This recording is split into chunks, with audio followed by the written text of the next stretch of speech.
ele invista, que ele pode me passar.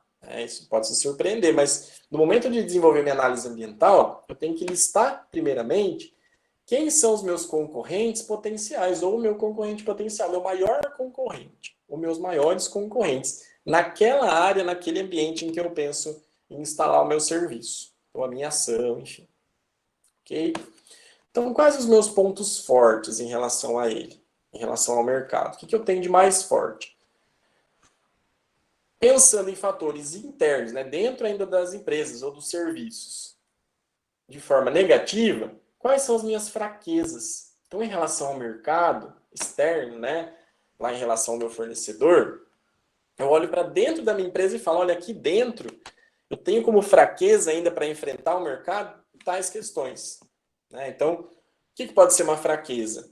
De repente, a disponibilidade de atendimento, a questão da localização do seu consultório pode ser uma fraqueza, porque o do outro é muito mais acessível, muito mais visível.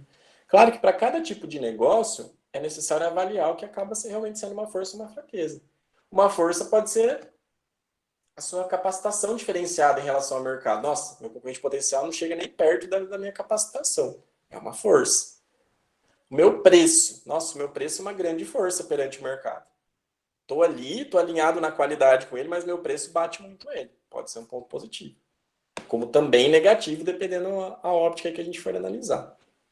Okay? Então, estou citando exemplos de forma aleatória. Só para vocês entenderem que os fatores internos eu olho para dentro do meu serviço, da minha empresa, e comparo com os meus concorrentes potenciais. E falo, nossa, quanto eu sou forte, quanto eu tenho de força e quanto eu tenho de fraqueza. Depois, eu vou olhar para os meus fatores externos. Então, depois do muro, depois da porta da empresa. E vou pensar, quais as oportunidades que lá fora, que o mercado, em questões políticas, econômicas, sociais, ambientais, podem trazer para mim. Por exemplo, o que pode ser uma oportunidade? Eu vi lá uma reportagem, eu venho acompanhando alguns artigos científicos que falam do aumento do veganismo, por exemplo. Isso pode ser uma oportunidade para eu poder trazer esse tipo de serviço, esse tipo de modalidade para a minha função. Falando em aspectos externos de forma negativa, a gente precisa olhar para as ameaças. Ainda no sentido econômico, político, ambiental, social, o que pode ser uma ameaça? Um conselho, né, de classe está querendo aí dobrar a anuidade. Isso aí é uma ameaça. Isso é uma ameaça ao meu orçamento. É levado em consideração.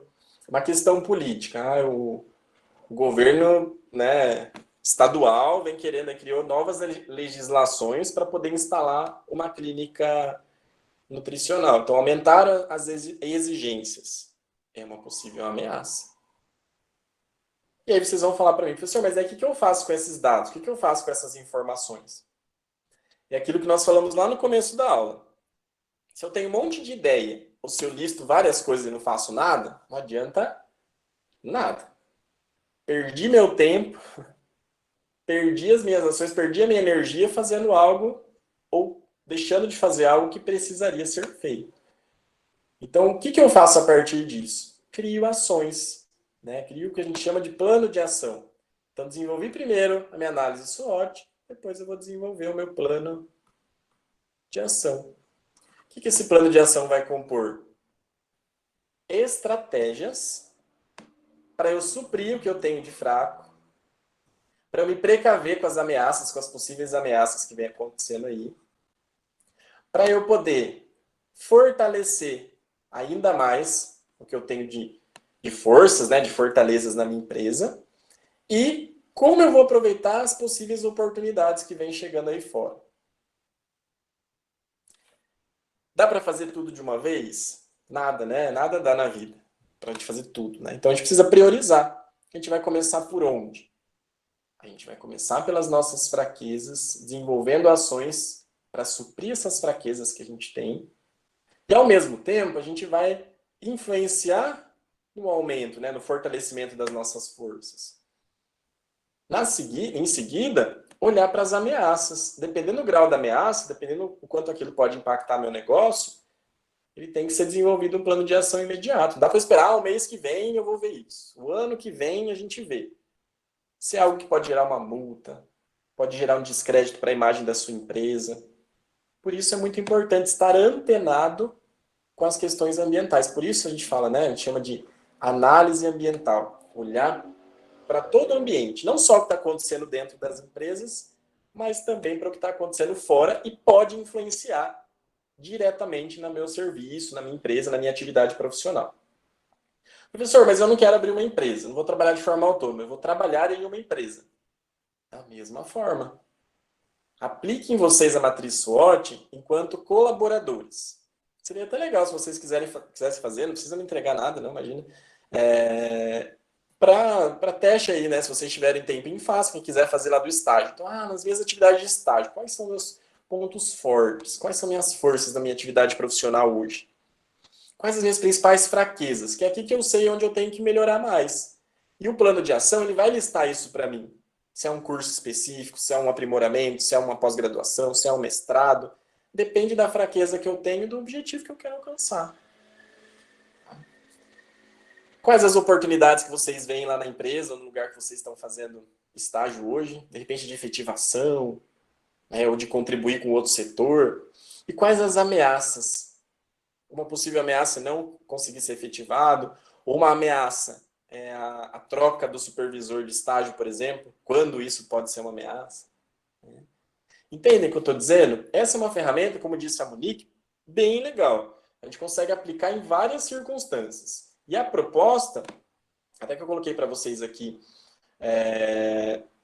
na atividade, né, que vocês apliquem na etapa 1 que vocês vêm desenvolvendo.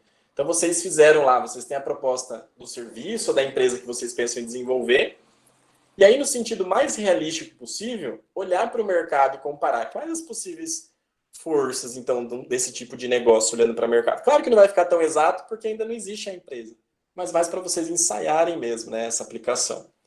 Tá? Mas antes de eu explicar certinho aqui melhor, eu trouxe algumas considerações sobre análise ambiental. Então, levar em consideração a performance dos concorrentes potenciais, como eu já falei para vocês, não é de todo mundo, não é do mercado inteiro, não é de cada Zé, né, que tem, que faz, nossa, eu tenho que pegar a lista de todo mundo que faz esse serviço. Não. Foca nos concorrentes potenciais. Sempre que possível, trabalha a manutenção de olhar aquele que está, nossa, mês passado parece que aquele ali não estava tão destacando assim, eu já ouvi falar mais sobre ele. É legal acompanhar. Mas o foco nas suas ações sempre, porque não dá para a gente abranger tudo, né? A gente tem que dar a ênfase e o zoom nos concorrentes potenciais. Considerar as condições mais atuais. Aquilo que eu citei para vocês do exemplo, até o Murilo comentou da dieta paleolítica, né? Enfim, então, em todas as ações, considerar as questões mais atuais, não do ano passado, da década passada. Nossa, quando meu pai era nutricionista, ele divulgava assim. Quando minha avó era nutricionista, ela trabalhava assim com a equipe dela. Então, buscar os mais atuais. Não estou dizendo que pode estar errado. Pelo amor de Deus, pais e avós que estão ouvindo nesse momento minha aula, não me xingue.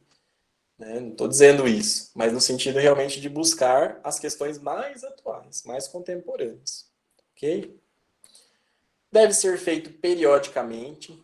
Não é uma vez na vida, tá, pessoal? Planejamento estratégico. Análise SWOT tem que ser feita periodicamente. Principalmente vocês, quando começarem, o ideal é pelo menos mensalmente. No mínimo, algo trimestral, para vocês acompanharem como vocês estão desenvolvendo. O que naquele momento é um ponto forte, o que ainda é fraco. Analisar na próxima... Observar na próxima análise o que vocês conseguiram melhorar, o que não, por que não conseguiu. Tudo isso, principalmente vocês que trabalham bastante com serviço, tudo isso muito com feedback do próprio cliente, tá? Então dá para criar bastante ferramentas aí para receber essa questão do feedback do cliente. Lá tem uma das aulas no segundo bimestre que a gente vai falar de marketing de relacionamento, conforme eu já comentei com vocês. E aí a gente vai falar um pouco de ações, ferramentas nesse sentido. Tá? Mas, de novo, tem que ser periódico, não é uma vez na vida. Após o resultado da análise, desenvolver um planejamento contendo, então, né, as ações, né, para as fraquezas, a precaução das ameaças, e aproveitar as oportunidades identificadas, que é como a gente já falou até no slide anterior. Fazer e listar lá, né? Tem até um cientista muito famoso na área de gestão, que ele cita para a gente: não aponte problemas, traga soluções. Né? Isso em toda função, em toda empresa. Nenhum gestor, ninguém contrata ninguém para ficar mostrando problema. Problema qualquer um consegue ver, ou vários conseguem ver. A gente tem que entregar a solução. E quando é a nossa empresa, mais ainda. Senão a gente vai patinar. Por fim, como eu falei para vocês, atividade prática, né, etapa 2, que eu atualizei para vocês entregarem até o dia 10/10, né, lá no Classroom,